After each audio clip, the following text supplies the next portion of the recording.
this fighting tradition, greatness demands sacrifice. Jibrin Inuwa Baba is a highly decorated MMA fighter, a 4-time national kickboxing gold medalist. He has conquered rings both domestically and internationally. But amidst the glitz, his roots lie in the gritty Dambe arenas of Nigeria's north. This Dambe arena, so where, a lot of people come and compete, you understand, to show their braveness, you understand, and it's just like any other combat sport, you understand. Everybody comes here to win. After I fought a little bit, then I realized that, okay, let me take this to the global level. I think if we can hit each other here and, break our faces and we get some little cash, let me go and get the millions there.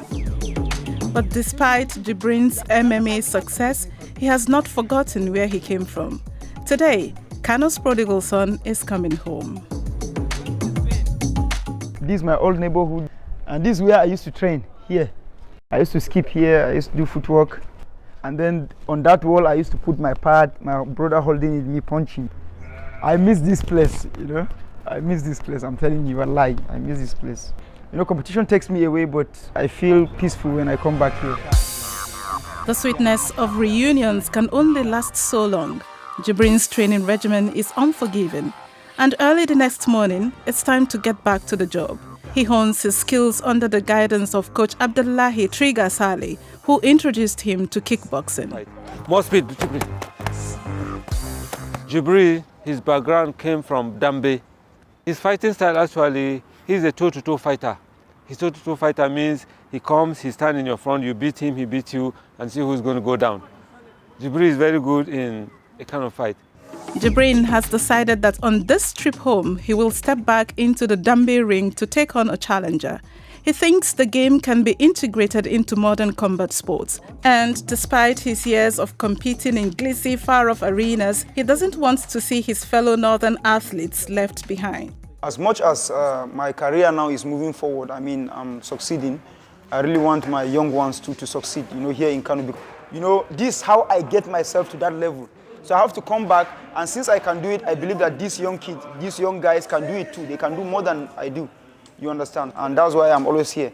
I will always be here as long as I'm alive to build the sport here.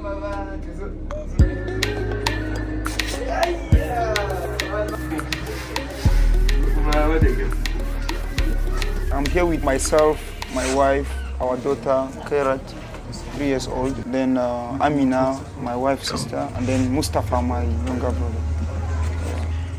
Sometimes when I come back from competition, my daughter used to ask me, what happened to your face?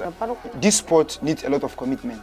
Your money, your health, your time, everything. You have to use supplement like whey protein and all that stuff to keep yourself fit, to be strong enough. You have to use all your time to train. You have to pay the coaches. If you only focus on only fighting to take care of your family, it will be very hard for you to do that. In the world of combat sports, Dambe stands as a martial art deeply ingrained in the Hausa culture of Nigeria. Competitors in a Dambe match seek to overpower each other, aiming for total submission within 3 rounds. Dambe has evolved over time, and Nigeria's federal government intends to mainstream it as a sporting activity. As dusk settles, the local fighters prepare for their battles in the Dambe arena, and Jibrin arrives to witness the spectacle. This is a place where people buy tickets and come and watch the heroes. When I started, I can fight for free just to beat this guy, and people will chant my name. The motivation for coming here is not all about money sometimes. It's all about, being a hero. It's just like gladiator of the ancient time. Jibrin, a seasoned MMA fighter, still carries the spirit of Dambe within him. He shares insights into the art, emphasizing the precision required in every move. You pour with one hand, and then you hit with the other hand. In no account should you punch with this hand. Only kicks to the upper body, or here, stomach, or head. There is no elbow, no knee, no grappling, no takedowns. Whenever there is a clinch, they will separate you guys. You have to hit each other. In Dambe, victory or a kill means knocking your opponent down or forcing them out of the ring. For Dambe competitors, the primary weapon is the strong side fist, also locally known as the spear or amulet.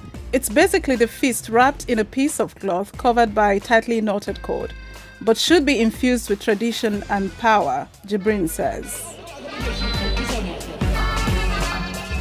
We have a lot of tradition with Dambe. You know, we have the music.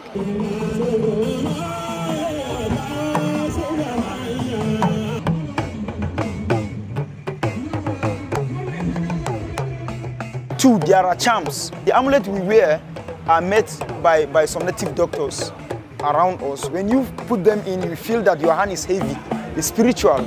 Some will tell you they caught something from the holy books. Some will tell you, okay, they caught the hair of this animal.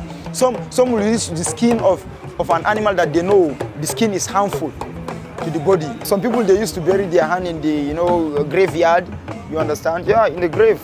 And then they bring it out and then they come to fight with it. When they hit somebody, you get concussed. As the knockout chaos culminates, the visible and unseen scars must be healed.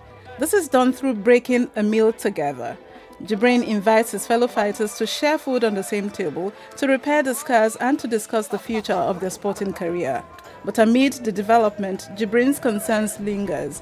He thinks there is more to be done to modernize the traditional sport. You know, yesterday there was this guy that was hit in the head, you know, very badly. And then he's concussed, I'm telling you. Then I advised him, let's come to the hospital today for a brain checkup.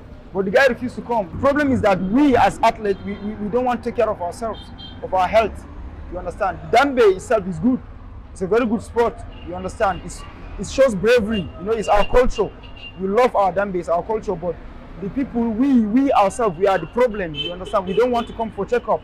We don't want to modernize it. In order to make Dambe more professional, you know, we need to start taking care of our health in order to preserve our tradition. You know, we have to do that. After a decade-long hiatus from Dambe, Jibrin steps back into the ring, eager to entertain his people once more. This evening, I'm going to get back to my root. The last time I fought in Dambe match here in this arena was 2013. So that's why I'm back. You know, to see that after 10 years, I can still come back and compete. I'm not nervous because I've been in a bigger stage than this. With each kick and strike, Jibrin dominates, proving that his skills are as sharp as ever. It's been long I played this game, so I've been away for a while. But I wanted to show them that I still got it, you know. As his opponent falters, Jibrin's victory is not just his own. It's a triumph for tradition and perseverance.